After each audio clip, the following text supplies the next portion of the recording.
اما بعد شکر خدائے حسین کہ آج کی زندگی پھر میسر ہوئی برائے ذکر امام حسین۔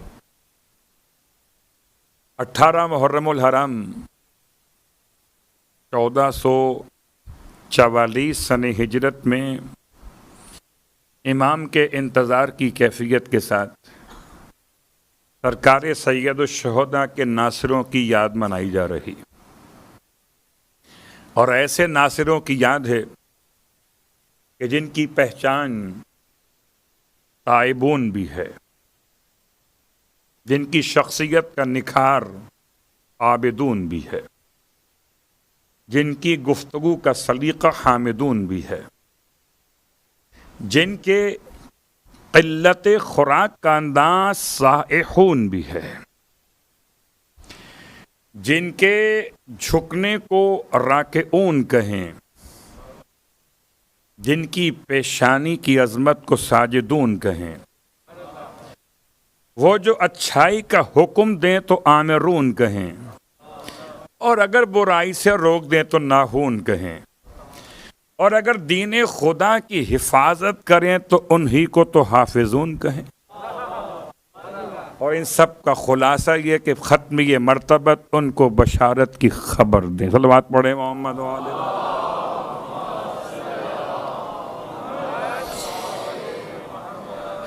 ان شخصیات کے تعارف میں کل بات ہماری مسجد سہلا کے حوالے سے کوفے کی یاد، کوفے کے مقامات کے اعتبار سے، اور جن انبیاء کا ربط آج کوفے سے سمجھ میں آ سکتا ہے، ان انبیاء کا تذکرہ بھی آپ کی خدمت میں۔ دو مسجدیں، ویسے تو مسجد صعصع بن سوحان العابدی، ان کی خدمت میں عرض کر رہا ہوں کہ جو جاتے ہیں اور جانے کے بعد بھی اس مسجد کے شرف سے محروم رہ جاتے ہیں، اور میں آپ کے توسط سے پہلے بھی اشارہ کر چکا کہ کاروان کے تمام تر ذمہ داران جہاں جہاں تک آواز پہنچے انہیں چاہیے کوفے میں وقت بڑھائیں، ایسا نہ ہو کہ کل کو ان کی ذمہ داری امام کے سامنے جواب دہی والی ہو جائے۔ مسجد سہلا کے ساتھ ایک اور مسجد ہے بالکل ایسی جگہ پر کہ عام طور پر جب بسوں کی پارکنگ ہوتی ہے تو راستے میں آ جاتی ہے، بالکل واک پر ہے، اتنی قریب ہے کہ وہاں سے بالکل آسانی کے ساتھ مشکل سے 2 سے 3 منٹ میں آپ سہلا پہنچ جاتے ہیں۔ مسجد صعصع بن سوحان العابدی، میں واک کی بات کر رہا ہوں، بس کی بات نہیں کر رہا، اتنی قریب ہے یہ مسجد صعصع بن سوحان العابدی۔ چونکہ مجھ سے کل سوال بھی کیا گیا کیا آپ میسا میں تمار بیان کریں گے؟ میں نے کریں گے۔ میرا عنوان وہ افراد نہیں ہیں کہ جو کربلا کے شہداء میں شامل نہیں کیے گئے،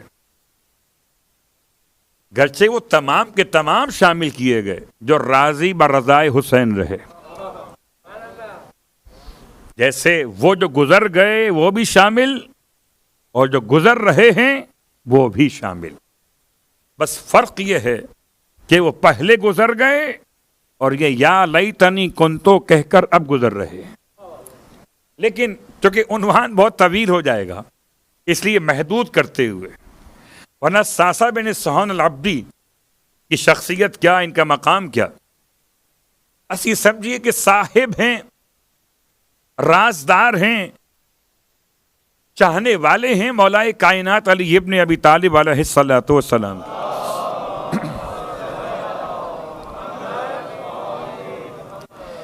اور ان کے نام کی مسجد ان مساجد میں شامل ہے جنہیں مبارکہ کہا جاتا ہے، اور سید ابن طاؤس علیہ الرحمہ نے اس مسجد کے حوالے سے اس بات کو لکھا اپنی کتاب اقبال الاعمال کے اندر، اور اسی کو شیخ عباسی قمی نے اپنی کتاب مفاتیح میں لکھا کہ امام زمانہ علیہ السلام کو اس مسجد میں نماز پڑھتے ہوئے دیکھا گیا، مسجد صعصع بن سوحان العابدی۔ وہاں کی 2 رکعت نماز کے ساتھ مخصوص دعا بھی شامل ہے۔ تو اگر آپ کا جانا ہو یا کوئی آپ کی طرف سے جا رہا ہو تو آپ اس خواہش کا اظہار کر سکتے ہیں کہ 2 رکعت نماز اس مسجد میں پڑھ کے آئیے۔ خیر، 8 مسجدوں میں سے مسجد جعفی بھی ہے، مسجد غنی بھی ہے، کہ جن کو مولا کائنات نے اپنی زبان مقدس سے بیان کیا۔ یہ تمام مسجدیں ہیں کوفے کی جو بابرکت مسجدوں میں شامل ہیں۔ خیر، ہماری گفتگو کل وہاں پر تھی کہ مسجد سہلا اور مسجد سہلا میں ایک مقام انبیاء و صالحین، جناب ہود اور جناب صالح کا بیان ہوا کر۔ بس ایک جملہ اور سن لیجئے، امام فرماتے ہیں اس مسجد میں ایک ایسی چٹان، یعنی ایسا بڑا پتھر جو چٹان کے انداز میں ہو، خدا نے اس پر ایسا کمال عطا کیا تھا کہ سارے انبیاء کے نقش و نگار کو اپنے اندر لیے ہوئے تھا۔ ایسا پتھر مسجد سہلا میں تھا ایک زمانے میں، اب نہیں ہے، اس پر سارے انبیاء۔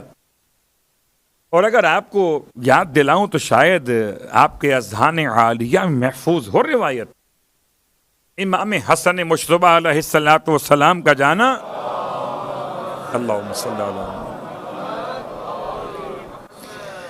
اور یزید ابن حاکم شام کا جانا شہنشاہ روم کے بلانے پر۔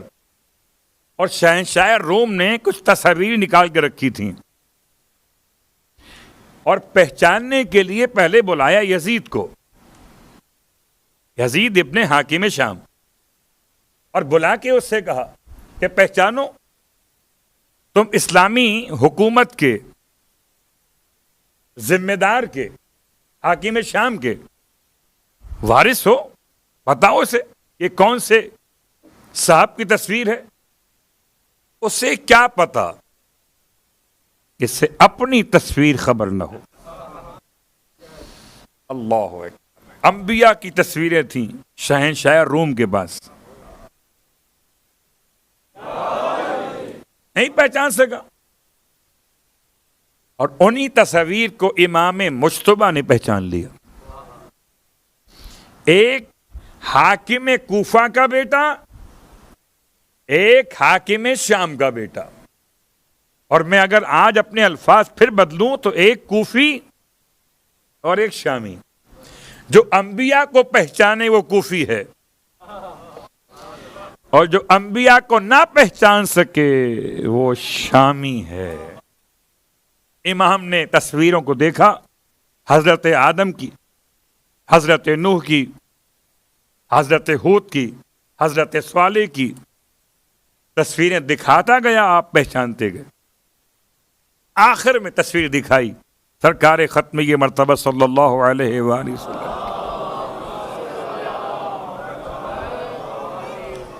امام دیکھ کے رونے لگے، فرمایا یہ میرے جد کی تصویر ہے۔ اللہ اکبر۔ تو یہ یہاں تک کا سفر اس لیے میں نے طے کیا کہ ایسا بہرحال ممکن رہا ہے اس دور میں کہ کسی کے پاس کوئی تصاویر محفوظ ہو انبیاء کی۔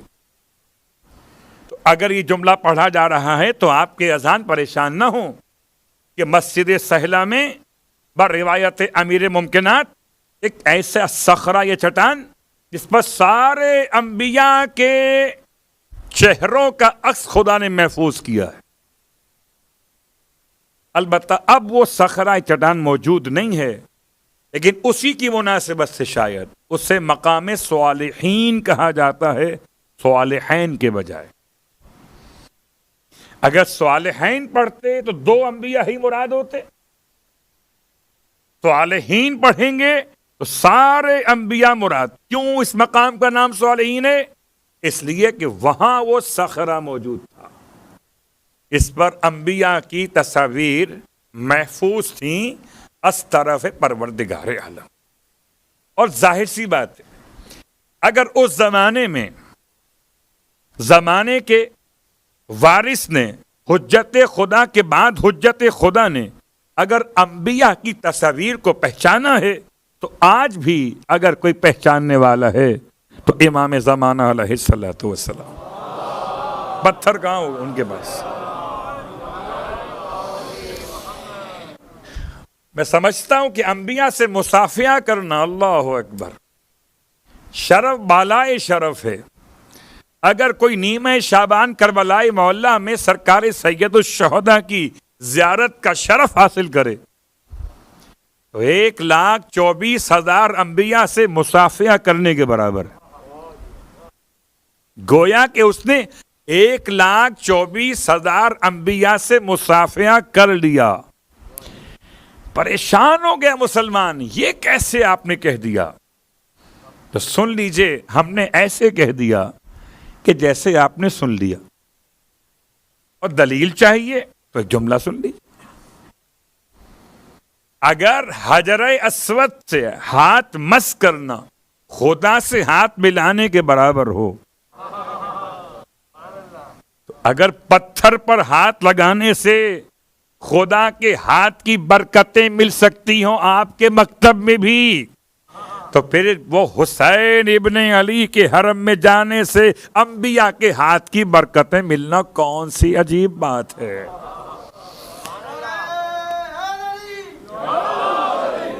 یہ پرانا مسئلہ ہے، پتھر سمجھ میں آ جاتے تھے، بندے سمجھ میں نہیں آتے۔ صلوات پڑھے محمد و آل محمد، پرانا مسئلہ ہے۔ تو مقام انبیاء صالحین مسجد سہلہ کے اندر، اور چونکہ میں نے اشارہ کیا تھا آپ کی خدمت میں پہلے بھی کہ جب میں تذکرہ کر رہا تھا جناب ابراہیم علیہ السلام کے حوالے سے، کہ میں اس کو ریپیٹ کروں گا، کہ خالی اشارہ اس وقت میں نے کیا جب میں نے بیان کیا کہ کوفے کی زمین کو خریدا جناب ابراہیم علیہ السلام نے۔ جناب ابراہیم کی تاریخ کیا ہے؟ خیر تعریف تو آپ مجھ سے بہتر سمجھتے ہیں۔ ابراہیم کا ترجمہ مہربان باپ۔ ابراہیم علیہ السلام کی دعا کا نتیجہ ختمی مرتبت کی ذات۔ ابراہیم علیہ السلام کی دعا کا دوسرا نتیجہ امام علی ابن ابی طالب علیہ السلام کی شکل مقدس، ومن ذریتی۔ جب آپ کو امامت ملی تو آپ نے کیا دعا مانگی تھی؟ میں تو یہ کہا کرتا ہوں ابراہیم علیہ السلام، آپ نے نبوت ملنے میں دعا نہیں مانگی کہ میری ذریت میں نبی قرار دے، ذریت میں خلت ملی، دعا نہیں مانگی، رسالت ملی، دعا نہیں مانگی، امامت میں دعا کیوں مانگ رہے تھے؟ کا بتانا یہ تھا کہ خلت محدود ہے، رسالت اور نبوت کا ایک ختم ہے، امامت قیامت تک کے لیے ہے۔ وہ تبرک مانگو جس کی ایکسپائری ڈیٹ بہت لمبی۔ صلوات پڑھے محمد و آل محمد۔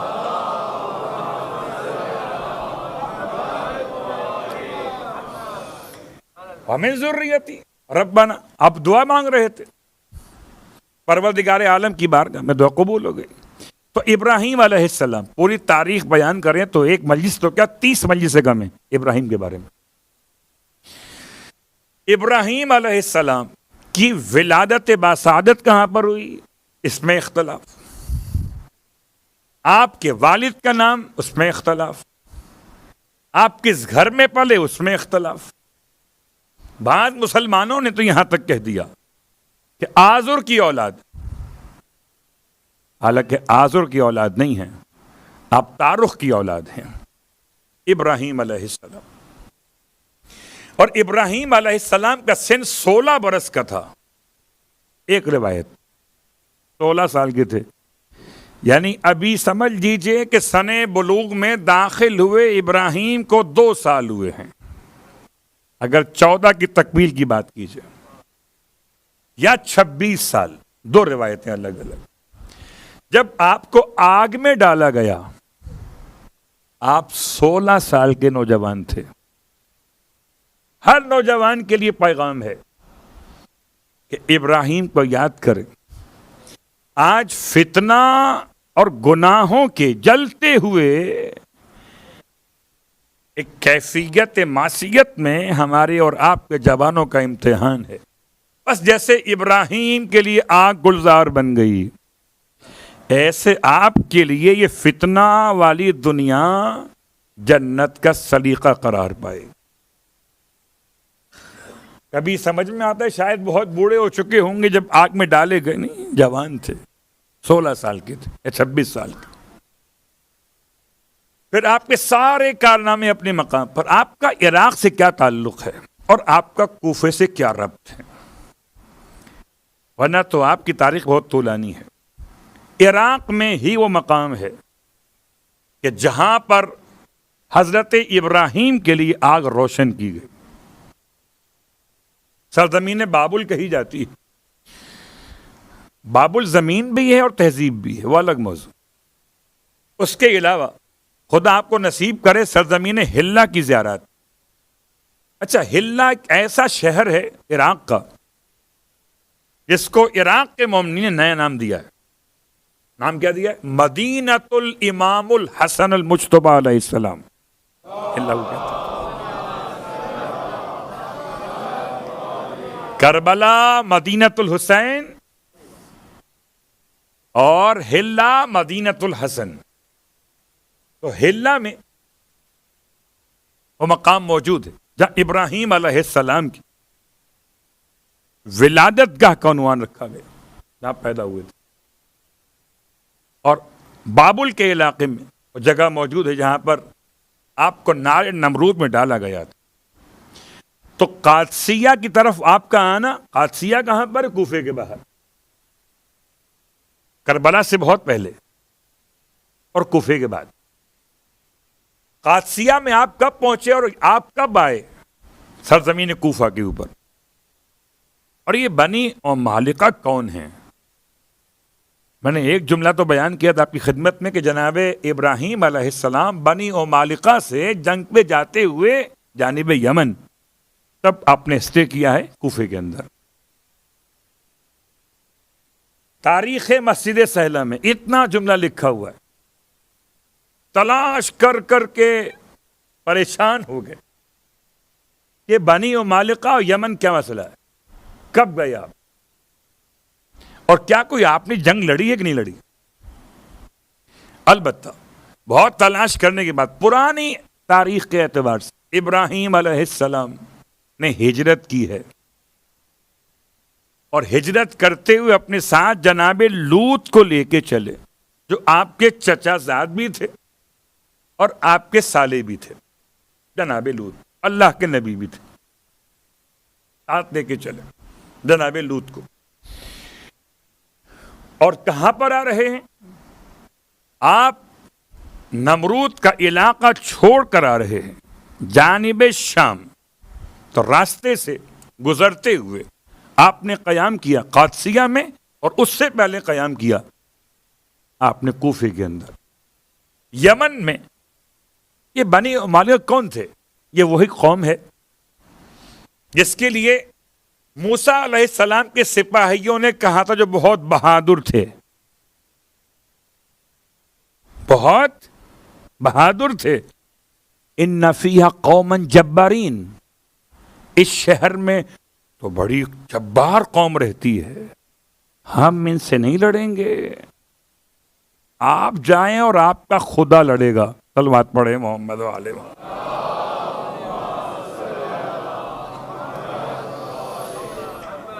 یہ عجیب بات ہے کہ لڑے نبی اور نبی کا خدا، اور مال غنیمت لیں ہم۔ یہ مزاج پرانا ہے، نیا مزاج نہیں ہے کہ محنت کرے کوئی اور، پھل کھائیں ہم اور آپ مل کر۔ تو موسیٰ علیہ السلام کے بہادر لشکر نے موسیٰ علیہ السلام سے کہا تھا، اس شہر میں ہم داخل نہیں ہوں گے، اس میں بڑی سخت قوم رہتی، جبارین۔ یہ ہے وہ قومیں بنی عمالقہ۔ اور اگر آپ اس کو ترجمہ کریں گوگل پر تو جواب آتا ہے جنات اور دیو۔ کون ہے بنی عمالقہ؟ قوم جن اور قوم دیو۔ یہ کہاں پر آباد؟ یمن کے اندر۔ خیر، اس زمانے میں جناب ابراہیم علیہ السلام کا جانا شاید اس قوم کی طرف جانا کہ جس قوم نے پھر آگے جا کر مکے کو آباد کیا بنو جرہم کے مقابلے پر. تو آپ کا وہاں سے گزرنا ابراہیم علیہ السلام مسجد سہلہ میں، مسجد کوفہ میں، یہ دو مسجدیں ایسی ہیں کوفے کے اندر جن دونوں مسجدوں میں حضرت ابراہیم کے نام کا مقام موجود ہے. عجیب بات ہے، مقام ابراہیم اگر مکے میں ہو سمجھ میں آ جائے اور کوفے میں ہو تو سمجھ میں نہیں آئے.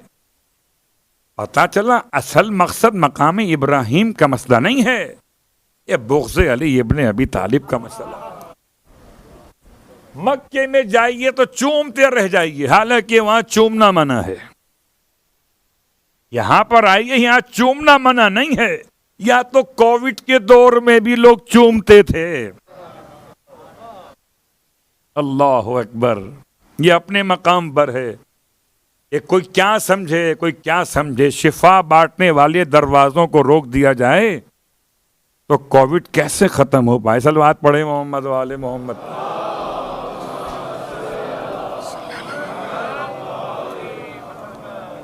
تو ابراہیم علیہ السلام کی زندگی کا خلاصہ کرتے ہوئے آپ کوفے آئے اور آپ نے دونوں مسجدوں میں نماز پڑھی ہے، مسجد سہلہ کے اندر بھی اور مسجد کوفہ کے اندر بھی.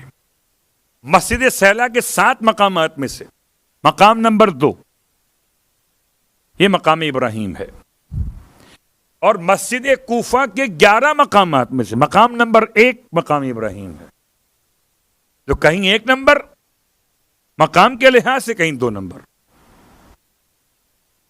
یہ دونوں مسجد اور ابراہیم علیہ السلام کا تعلق کوفے سے.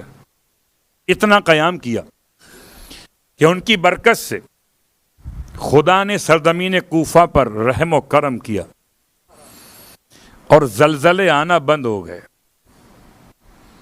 اللہ اکبر. زمین کوفہ اور فضائل کوفہ میں آئیے، روز آپ کی خدمت میں روایت پیش کی جاتی. آج ایک روایت سرکار ختم یہ مرتبہ صلی اللہ علیہ وآلہ وسلم کی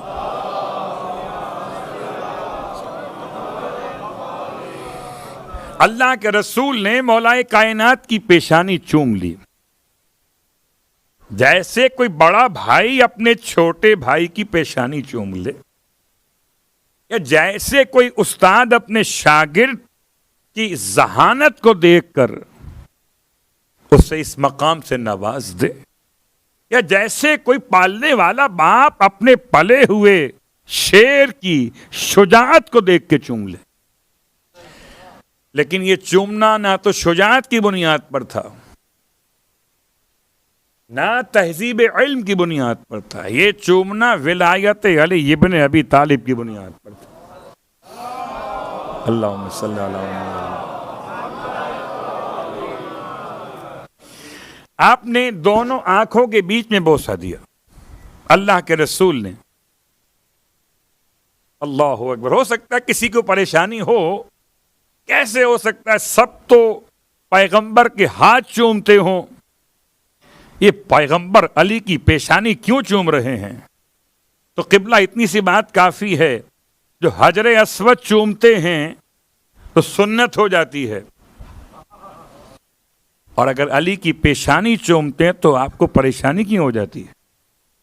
چوم رہے جیسے کوئی قاری قرآن کو چوم لے، ایسے چوما تھا پیغمبر نے مولائے کائنات کی پیشانی کو، اور چوم کے فرمایا یا علی ان اللہ عز اسمو، بے شک کہ اللہ جس کا نام عزیز ہے، عزت والا نام ہے، ارزا ولایتک، اس نے آپ کی ولایت کو پیش کیا علی السماوات. کتاب کا حوالہ بحار الانوار، کتاب کا حوالہ تاریخ الکوفہ. ارزا ولایتک، اس نے پیش کیا آپ کی ولایت کو علی السماوات، تمام آسمانوں پر. فسبقت الیہا السماء السابعۃ، سبقت کی آپ کی ولایت کی طرف ساتویں آسمان نے. فَزَيَّنَهَا بِالْعَرْشِ، تو خدا نے اسے انعام میں عرش عطا کر دیا. جو ولایت علی پر سبقت کرے اسے خدا عرش کی نعمت سے نواز دے. ثم سبقت الیہا السماء الرابعۃ، پھر آپ کی ولایت کی طرف سبقت کی چوتھے آسمان نے. فزینہا بالبیت المعمور، تو خدا نے اسے بیت معمور کی نعمت سے نواز دیا. ساتواں آسمان کہے تو عرش ملے، چوتھا آسمان کہے تو نورانی گھر ملے. پھر فرماتے ہیں ثم سبقت الیہا السماء الدنیا، یا علی پھر آپ کی ولایت کی طرف سبقت کی آسمان دنیا نے. فزینہا بالکواکب، تو خدا نے اس کو زینت بخش دی ستاروں سے. اللہ اکبر. پھر فرماتے ہیں یا علی ثم سبقت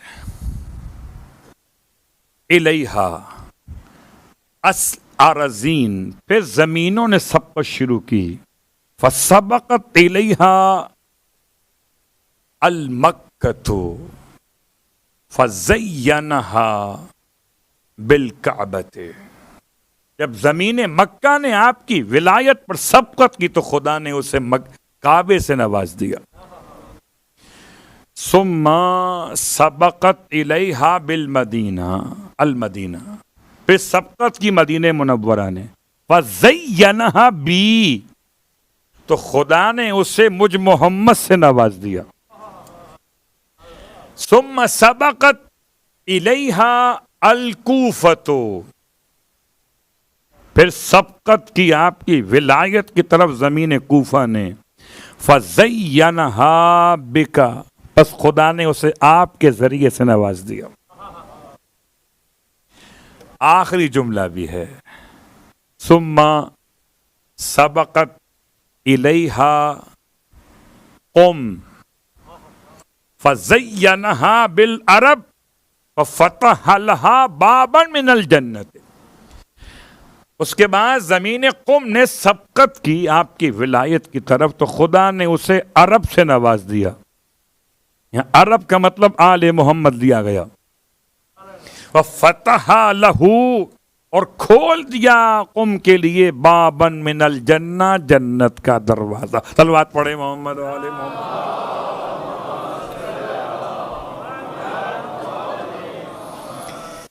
ہذہ مدینتنا ومحلتنا ومقر شیعتنا، امام کے اپنے الفاظ قم کے کوفے کے بارے میں. ہذہ، یہ شہر، مدینتنا، محلتنا ومقر شیعتنا، یہ ہمارا شہر ہے، یہ ہمارا محل ہے، یہ ہمارے شیعوں کا جائے قرار ہے. امام فرما رہے کوفے کے بارے میں. تو کوفے کے فضائل میں اللہ کے حبیب کے جملے، کوفے کے فضائل میں مولا کائنات کے اپنے جملے.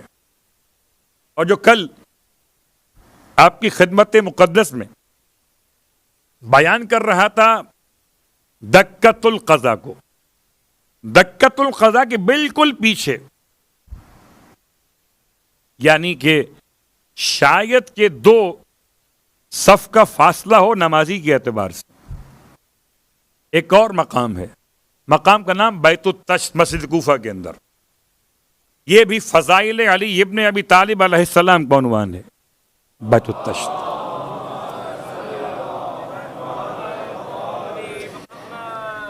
بیت کہتے ہیں گھر کو بھی، اور بیت کہتے ہیں خیمے کو بھی. امام جہاں فیصلے فرماتے تھے، ایک فیصلہ ایسا فرمانا پڑ گیا کہ پردے اور حجاب کا مسئلہ آ گیا کہ سب کے سامنے وہ ممکن نہیں تھا. یعنی ایسی خاتون پہ الزام لگا کہ جو ان میرڈ تھی، اور الزام ایسا لگا جو انتہائی نامناسب، اور الزام شاید نہ لگتا اگر آثار بدن میں وہ علامتیں نہ پائی جاتی کہ جو عام طور پر ولادت کے حوالے سے ہوتی ہیں. میں بہت سنبھل کے الفاظ کو ادا کر رہا کہ پیغام بھی پہنچ جائے، ممبر کی عظمت کا عنوان بھی باقی رہے. خاتون پاک دامن ہے، حتیٰ کہ بھائی اور باپ دونوں قتل کرنے پہ تیار ہو گئے. کیسے ہو سکتا ہے کہ بغیر ازدواج کے یہ مسئلہ اس طرح فزیکل ظاہر ہو جائے؟ غصہ اور جلال. اللہ اکبر. امام تک یہ خبر پہنچی. امام چاہتے تو الفاظ کے ذریعے بھی بات سمجھا دیتے، مگر امام نے پردے کا ایسا انتظام کیا کہ آج تک وہ مقام دعا اور زیارت بن گیا. وہ مقام قبولیت دعا ہے. وہ مقام قبولیت دعا کے ساتھ مقام زیارت، مقام نماز ہے، جہاں مولا کائنات کا یہ معجزہ ظاہر ہوا. امام نے خیمہ لگانے کا حکم دیا مسجد کے اندر، اور ایسی خواتین کو طلب کیا جو خواتین اس خدمت کے لیے قابلہ کے نام سے یاد کی جاتی تھی. اور امام علیہ السلام نے اس خاتون کو خیمے کے اندر بیٹھنے کا حکم دیا. امام نے ایک برتن منگایا، اور برتن کو، بڑے برتن کو اس زمانے میں تشت کہتے تھے، اور آج بھی پرانی اردو میں تشت ہی کہتے ہیں. اب تو خیر سے تھال کہتے ہیں لوگ. عجیب بات ہے کہ اب ہمارے الفاظ سے ہماری تہذیب کا معیار بدل رہا ہے. تشت عربی کا لفظ ہے، اردو میں بھی استعمال ہوتا ہے. تشت یعنی کہ کوئی بڑا برتن لا کے رکھا گیا. گیلی مٹی کا عنوان تھا، یا امام علیہ السلام میں زمانہ ایسا کہ برف ملنے کا امکان کوئی نہیں ہے. امام بیٹھے مسجد کوفہ میں ہیں، برف ہے شام کے پہاڑوں پر. امام نے ہاتھ کو بڑھایا، اور ہاتھ کو بڑھانے کے بعد جو پیچھے کیا تو برف آپ کے ہاتھ میں ہے. اور یہ خاتون کو اس خیمے کے اندر، اس برتن میں، اس برف کے اوپر امام نے بیٹھانے کا حکم دیا. اور پھر وہ معجزہ ظاہر ہوا کہ جو حیوان پانی کے ذریعے سے اس خاتون کے جسم میں داخل تھا، وہ مٹی کی بو پا کے باہر نکل آیا. یہ تمام باتیں اپنے مقام پر. ایک عجیب سوال ہے، یہ سارا کام مسجد میں ہوا ہے. یہ سارا کام مسجد میں ہوا، اور سب کے سامنے نہیں، پردے کے اندر.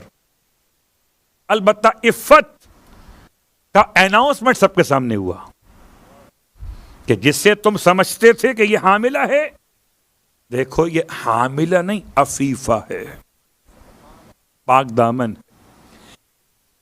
میں سمجھتا ہوں سلام مولا پر آپ نے ایسا پیغام دیا کہ آنکھیں دھوکہ کھا گئیں،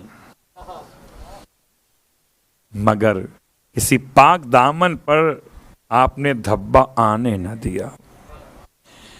تو بہت سے مقامات پر آنکھیں دھوکہ کھا جاتی ہیں، لہذا کسی کے بارے میں گناہ کا فیصلہ نہ کیا کیجیے. صلوات پڑھیں محمد و آل محمد پر.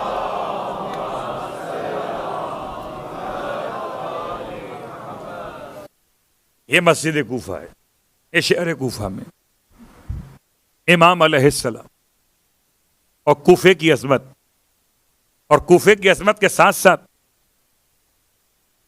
مسجد کوفہ، مسجد سہلہ اور باقی تمام مسجدیں سب اپنے مقام پر. لیکن خود مولا کائنات کا اپنا گھر بھی مسجد کوفہ کے باہر، کہ جہاں سے آپ آتے تھے. اور جناب میثم تمار کی دکان بھی کوفے کے اندر. میسم تمار کا مرکب بھی کوفے کے اندر، حضرت مسلم کا روزہ بھی کوفے کے اندر، حضرت ہانی ابن عروہ کا روزہ بھی کوفے کے اندر. بہت سارے انبیاء کوفے میں آئے رہے، انتقال کر گئے. کس کا روزہ بنا کس کا نہیں بنا؟ جو حسین کا سفیر تھا، جو سفیر کا میزبان تھا، میزبان نمبر 1، میزبان نمبر 2، ہانی ابن عروہ نمبر 2 پہ تھے، اور مختار ثقفی کہتے ہیں نمبر 1 پر. تو میزبان بھی موجود ہیں کوفے کے اندر اور مہمان بھی موجود کوفے کے اندر. اب آئیے آج اس شخصیت کے بارے میں گفتگو کرنی ہے. کوفے کے مجاہدوں میں سے میں نے آپ کی خدمت میں شاعر بیان کر دیا، عالم، استاد، ٹیچر بیان کر دیا، شیخ القراء بیان کر دیا، مؤذن بیان کر دیا. یعنی ہر ایک طبقہ فکر سے قربانی کا ایک حوالہ موجود ہے کوفے سے. یہ نہ سمجھیے کہ کوفے سے کوئی نہیں گیا تھا، خط لکھ کے بلایا تھا اور ساتھ نہ دیا. جس خالص نے خط لکھا تھا اس خالص نے امام کا ساتھ دیا. اور جو ہوا کے ساتھ چلتے ہیں وہ تو ہر جگہ ہوتے ہیں. اگر بات سمجھ میں نہ آئے تو چلیے دیکھ لیں کسی جگہ پر اگر ایکسیڈنٹ ہو تو اٹھانے والے کتنے اپنے ہوں گے اور کتنے. صلوات پڑھے محمد علیہ.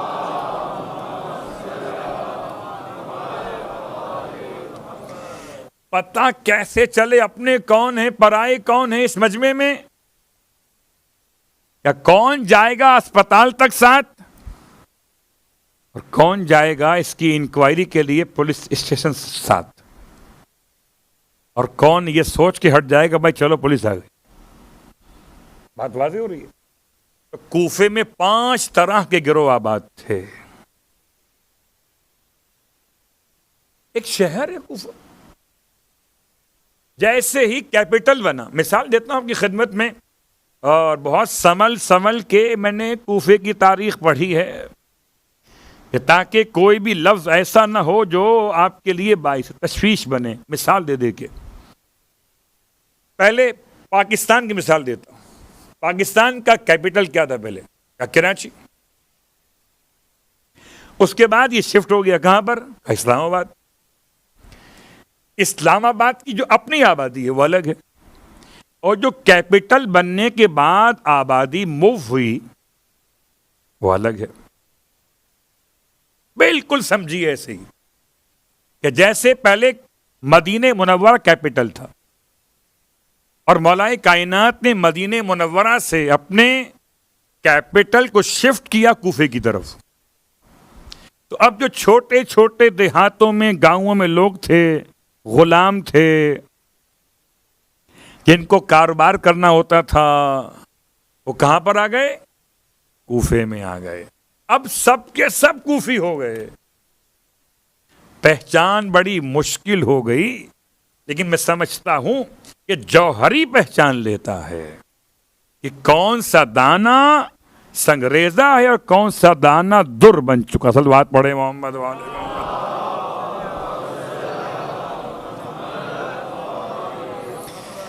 آپ مجمع کو دیکھ کے نہ کہیے یہ کوفے والے کیسے، آپ روایات کو دیکھ کے سمجھیے.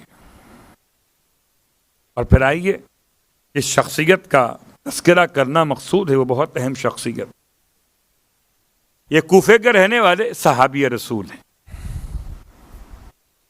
اور صحابی رسول کے ساتھ ساتھ ان کو صحابی مولائے کائنات ہونے کا شرف بھی ملا. ایسے عظیم انسان ہیں کہ جو صحابی مولائے کائنات بننے کے بعد صحابی امام مجتبی بھی بنے،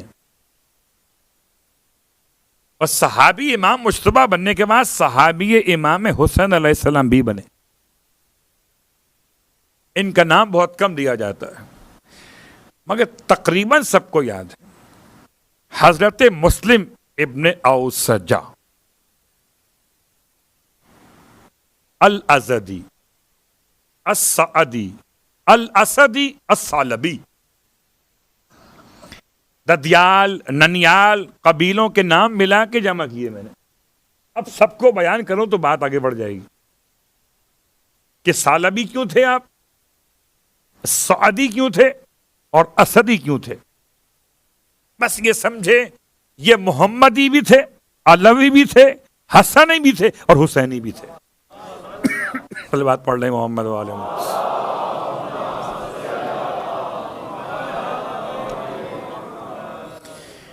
نام آپ کا مسلم ہے، والد کا نام اوسجہ ہے۔ اوسجہ کا ترجمہ ہے ایسی جھاڑی جس میں کانٹوں کے علاوہ پھول بھی کھلتے ہو۔ اب اگر کسی کو نام رکھنے میں دشواری ہو تو اوسجہ کا ترجمہ سمجھ کے رکھے۔ اور میری ان تمام تر گزارشات کے ساتھ کہ کربلا کے شہیدوں کے نام سمجھ کے رکھیے تاکہ کوئی ذہن میں غلط بات آنے نہ پائے۔ اوسجہ درخت کو کہتے ہیں، اوسجہ جھاڑی کو کہتے ہیں، مگر ایسی جھاڑی جس میں کانٹوں کے ساتھ ساتھ پھول بھی ہوتے ہیں۔ اور جس میں پھول ہوتے ہیں تو چننے والا کانٹے چھوڑ کر پھول چن لیتا ہے۔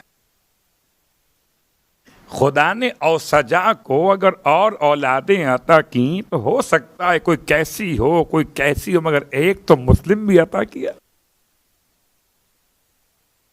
مسلم کے بیٹے کا نام ہے خلف، اور میں نے بہت تلاش کیا، مسلم کی اہلیہ کا نام نہیں ملتا، بس یہ لکھا ہے ام خلف، خلف کی ماں۔ تو مسلم ابن اوسجہ، آپ کا بیٹا خلف اور آپ کی اہلیہ ام خلف، یہ تینوں افراد کربلا میں امام کے ساتھ ہیں کوفے کے رہنے والے،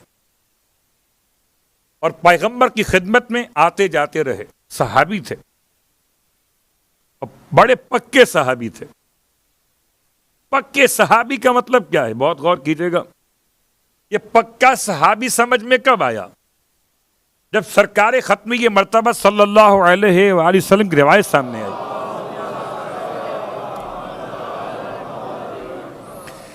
روایت طولانی ہے، خالی اشارہ کر رہا ہوں۔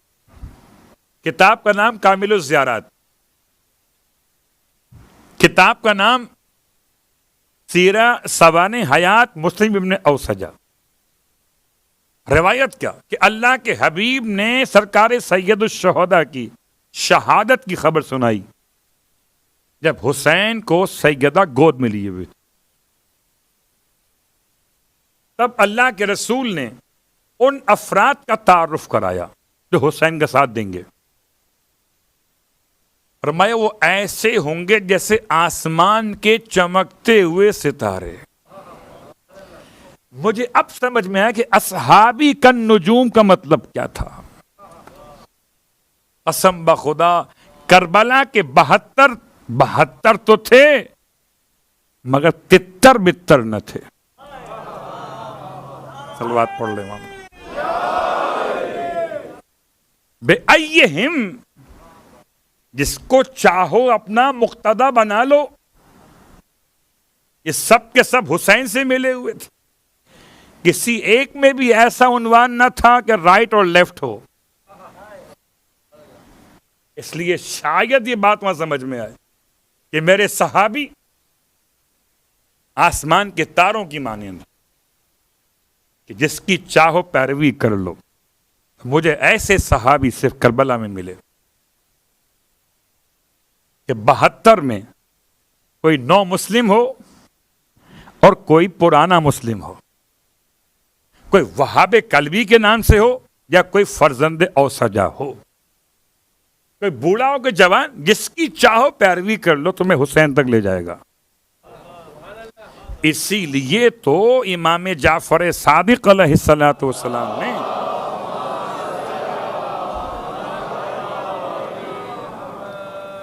سب کے سب 72 کے لیے فرمایا طبتم وطابت الارض التي انتم فيها دفنتم.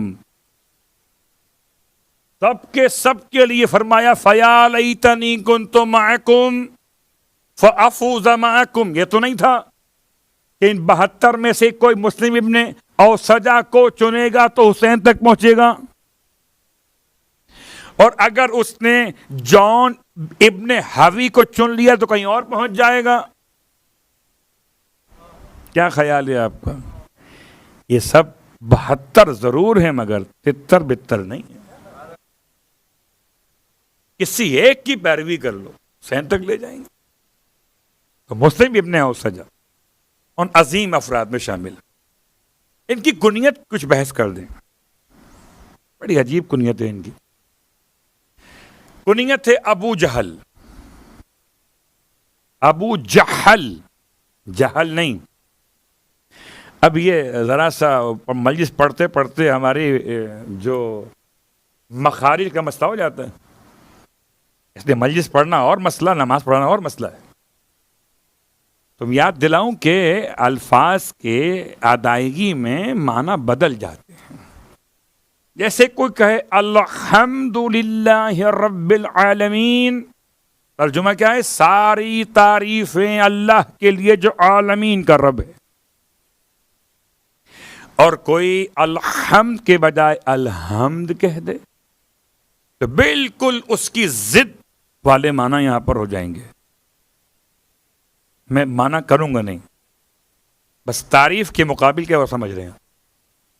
جیسے کہ لفظ صلاۃ میں اللہم صلی علی محمد و آل محمد، یا اللہم صلی علی محمد و آل محمد.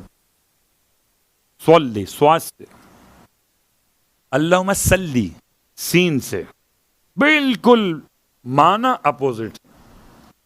اور سورہ اگر اخلاص پڑھ رہے ہوں تو ذرا گلا صاف کر کے پڑھیے گا، ورنہ مشکل ہو جائے گی. بسم اللہ الرحمن الرحیم قل هو اللہ احد. اگر آپ نے پڑھ دیا قل هو اللہ احد تو کیا سے کیا ہو گیا؟ اللہ اکبر. کل کا مطلب کھا جاؤ، قل کا مطلب کہہ دو. اب اگر توجہ کھانے پر ہو، اس لیے بہتر ہے کہ نماز پڑھو پہلے کھانا کھا کے پڑھو، تاکہ نیت پھر کھانے پہ نہ رہے، نماز پہ. صلوات پڑھے محمد والے.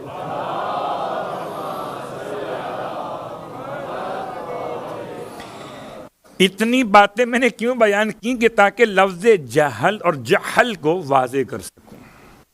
دو چشمی ہے اور اردو کے لحاظ سے کہہ لیجئے حلوے والی ہے.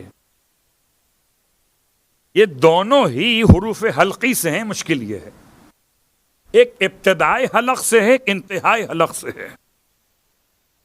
تو حضرت مسلم ابن اوسجہ کی کنیت ابو جہل. جہل کہتے ہیں سید کو، جہل کہتے ہیں یاسوب کو، جہل کہتے ہیں سردار کو. اور بعض کتابوں نے اس سے ذرا سا بچتے ہوئے کہا نہیں، جہل نہیں حجل ہے، نقطہ ٹرانسفر کر دیا. تو جیم کا نقطہ تھا وہ لے آئے ہا کے اوپر، یعنی ہا کے نیچے. ابو حجل ہے. بہرحال جتنی وضاحت میں نے لفظ جہل میں دیکھی اس کے لحاظ سے ایسا لگتا ہے کہ جیسے یہی لفظ صحیح ہے.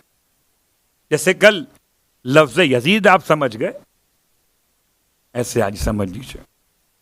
جناب مسلم ابن اوسجہ کوفے کے رہنے والے، اور یہ قیام حضرت مسلم ابن عقیل کے موقع پر بہت اہم شخصیت کے طور پر تھے.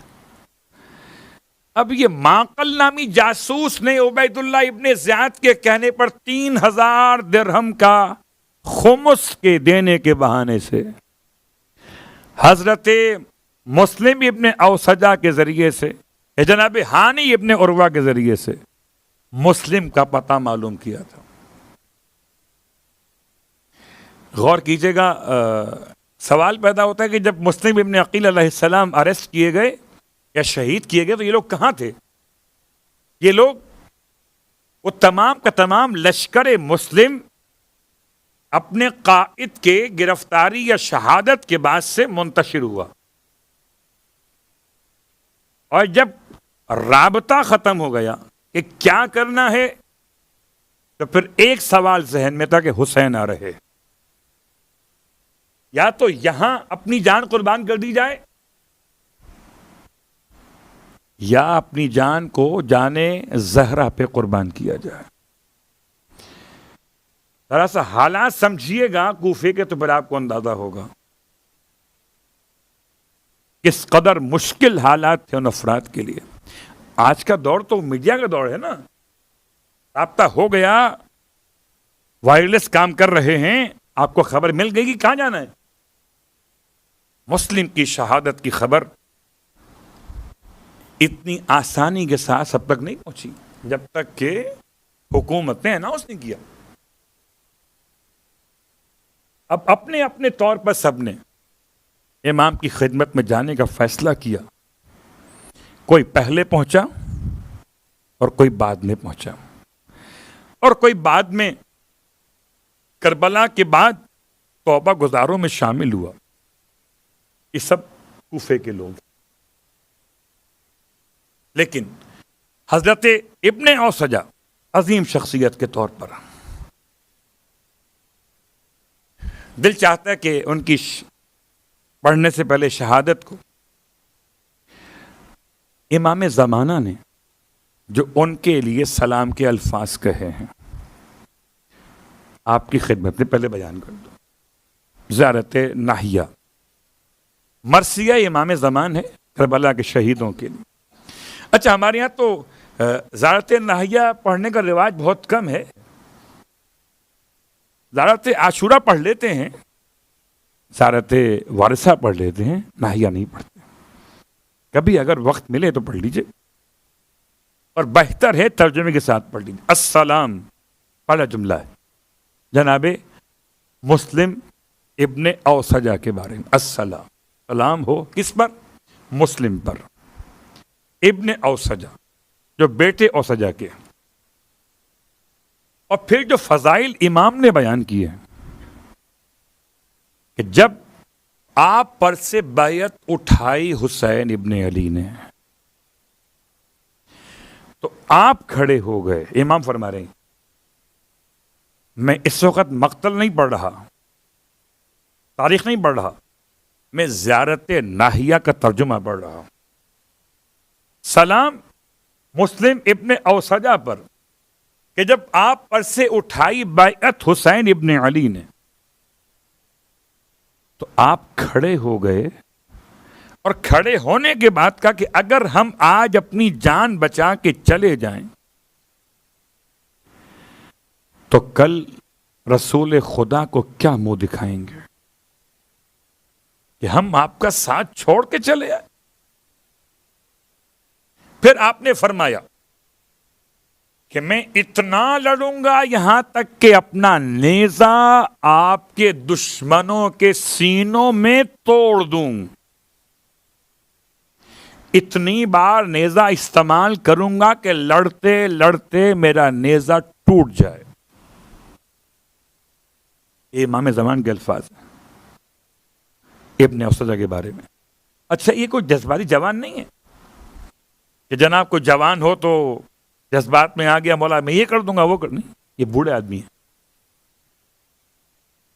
اور بوڑھا آدمی کہہ رہا ہے کہ میں اتنا لڑوں گا آپ کے مخالفین سے.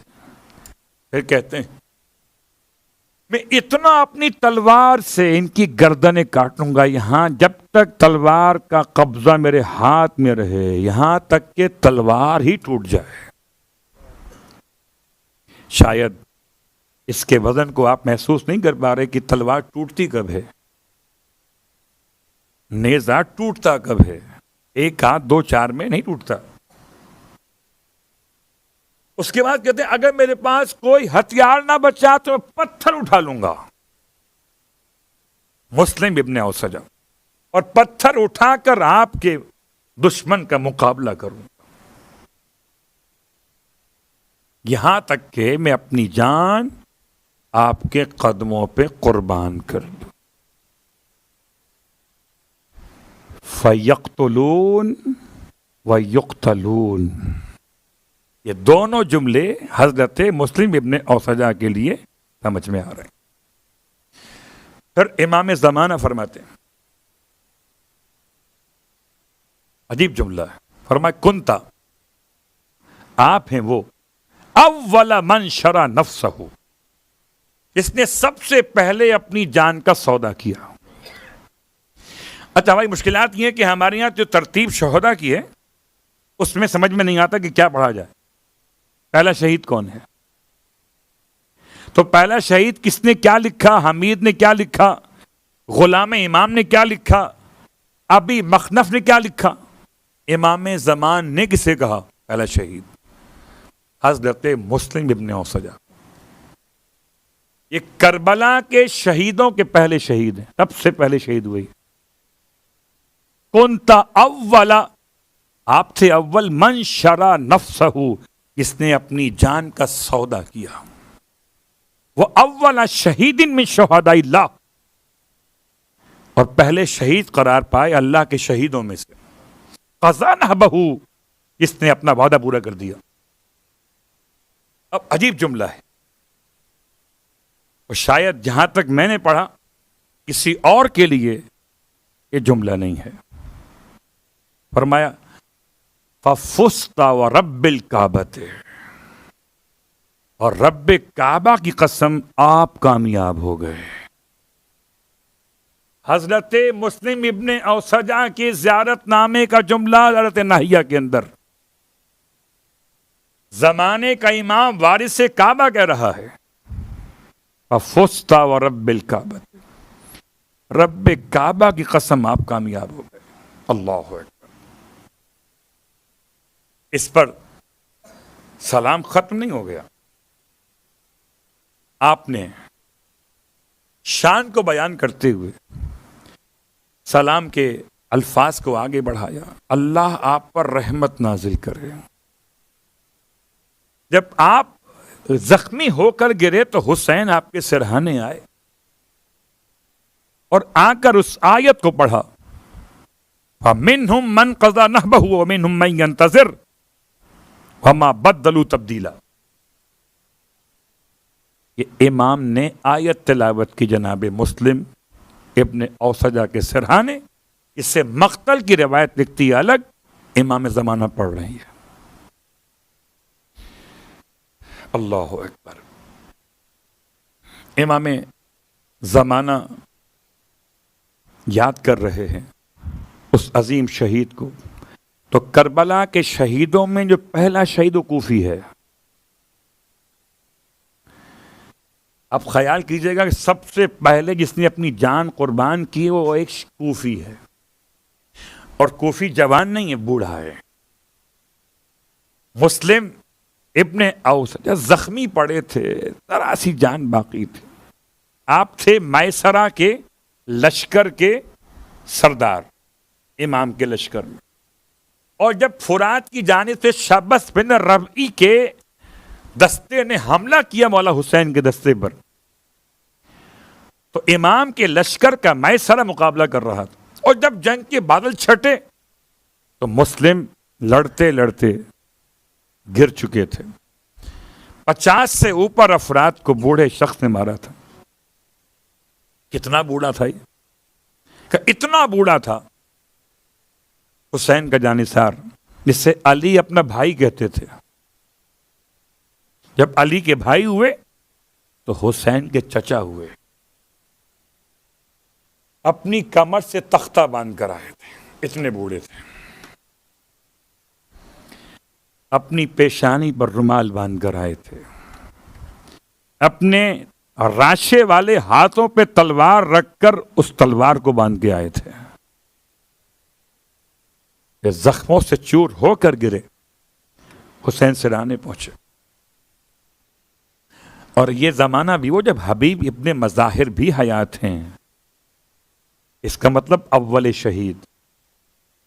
جیسے امام کی اقربا میں اول شہید کون؟ جناب علی اکبر. ایسے امام کے انصار کا پہلا شہید کون؟ مسلم ابن اوسجہ. سرہانے پہنچے حبیب ساتھ ساتھ میں. حبیب کہنے لگے مسلم سے، مسلم اگر مجھے معلوم ہوتا کہ میں تمہارے بعد باقی رہوں گا تم سے وصیت پوچھ لیتا. مسلم پھر بھی کچھ چاہتے ہو بیان کرو. اتنا گلا خشک ہے مسلم کا، 90 برس سے زیادہ کا سن مسلم کا ہے. 3 دن کی بھوک اور پیاس کے بعد بوڑھے جسم نے اتنا جہاد کیا کہ جو جملے کہے تھے حق ادا کر دیا. جب تک مسلم کے ہاتھ میں تلوار باقی رہی مسلم لڑتے رہے. زمانے کا امام ہر کس و ناکس کو ان الفاظ کے ساتھ یاد نہیں کرتا. اللہ اکبر. مسلم نے کچھ نہیں کہہ سکے، اشارہ کیا مولا حسین کی طرف. حبیب بھی کھڑے، حسین بھی کھڑے. وہ کہنا چاہتے تھے آپ کا بیٹا بھی تھا خیمے میں، بیٹے کے لیے پیغام دیتے. آپ کی بیوہ ہو جانے والی اہلیہ بھی ہیں خیمے کے اندر، آپ کی کنیز بھی خیمے کے اندر، مگر کوئی پیغام نہیں دیا. اشارہ کیا حبیب سے حسین کی طرف. ایسے کہنا چاہتے مسلم کہ حبیب میرے بعد حسین کا خیال کر. واہ غربت واہ محمد، ایسے جانثار کہاں ملیں گے. اللہ اکبر. ایک یہ ہے مسلم ابن اوسجہ. بس ایک جملہ آپ کی خدمت میں اور چونکہ ربط مصائب میں ایسا مرحلہ آ جاتا ہے کہ زمانہ اب یہ 11 محرم کے بعد کا دور ہے. بس 2 جملے سن لیجئے کہ ایک یہ کوفی ہیں اور ایک کوفی وہ ہیں، صحابی ہے، مولائے کائنات ہیں. ایک دائیں آنکھ جنگ صفین میں اور بائیں آنکھ جنگ جمل میں ضائع ہو گئی. نام ان کا ہے عبداللہ ابن عفیف الازدی. یہ اتنے نابینا بوڑھے ہو چکے تھے کہ مایوس تھے کہ اب میں کہاں لڑ سکتا ہوں، ختم ہو گیا. جب عبید اللہ ابن زیاد نے مسجد کوفہ میں حسین ابن علی کی شان میں گستاخی کی تو کوئی بینا تو نہ بولا، یہ نابینا بول پڑا. اور ایسے بولے کہ فرماتے تھے کذاب ابن کذاب، تو خود بھی کذاب، جو تیرا امیر وہ بھی کذاب. انبیاء کی اولاد کو قتل کرتا ہے اور مومنین کے ممبر پہ آ کے جرات کرتا ہے. اللہ اکبر. ابن ذات کے گلے کی رگیں پھول گئیں. کون ہے جس کو اتنی ہمت ہوئی ہے؟ کہتے ہیں قبیلہ ازد کے لوگوں نے ان کو جلدی سے مسجد سے باہر لے گئے کہ پکڑ کے لاؤ اسے. گھر کا محاصرہ کر لیا گیا. ان کا بیٹا کوئی نہیں ہے، ایک بیٹی ہے، نام صفیہ ہے، اور بیٹی باپ کے ساتھ گھر کے اندر موجود ہے. لشکر پہنچ گیا گرفتار کرنے کے لیے، نابینا ہے. تو بیٹی کمال ہے، کمال ہے قسم بخدا. کبھی موقع ملا تو جو کوفے کی مومنات تھیں ان کی تعریف پڑھیں گے. کیا کمال تھا اس خاتون کا. سوچئے گا جس کا باپ بوڑھا ہو، بھائی کوئی نہ ہو، اور باپ بھی نابینا ہو، ایسے میں باپ کو بچائے گی یا باپ کو جہاد کے لیے تیار کرے گی؟ اس نے کہا بابا یہ قاتلان حسین ہیں، بابا تلوار میں لے کر آتی ہوں. صرف 2 ایسی خواتین جن کا جملہ مجھے ملا کہ جو کہتی تھی کاش ہم مرد ہوتے. یا وہاب کلبی کی زوجہ کا جملہ تھا، جناب ہانیہ کا، یا جناب صفیہ کا جملہ ہے. کہتی تھی بابا کاش میں مرد ہوتی تو مقابلہ کرتی. بابا کو لا کے تلوار دی. بوڑھا صحابی مولا کا بیٹی بتاتی جاتی بابا دائیں سے، یہ دائیں مارتا ہے، بابا بائیں سے، بابا سامنے سے، پیچھے سے. جو شروع کے لوگ داخل ہوئے وہ تو اس کے ہاتھ سے ختم ہو گئے، مگر اتنا بڑا ہجوم گھر میں داخل ہوا کہ لڑنے کی جگہ نہ رہی، اور جب اس سے لے کے چلے تو بیٹی فریاد کرتی ہوئی چلی ہے کوئی قبیلہ عزت کا ساتھ دینے والا میرے بابا کا ساتھ؟ جب عبید اللہ ابن زیاد کے دربار کے قریب پہنچے تو بیٹی نے باپ سے کہا بابا اب میں اندر نہیں جاؤں گی۔ بابا دربار شرابی کا ہے، بابا ابن زیاد کے سامنے آپ کی بیٹی نہیں جائے گی۔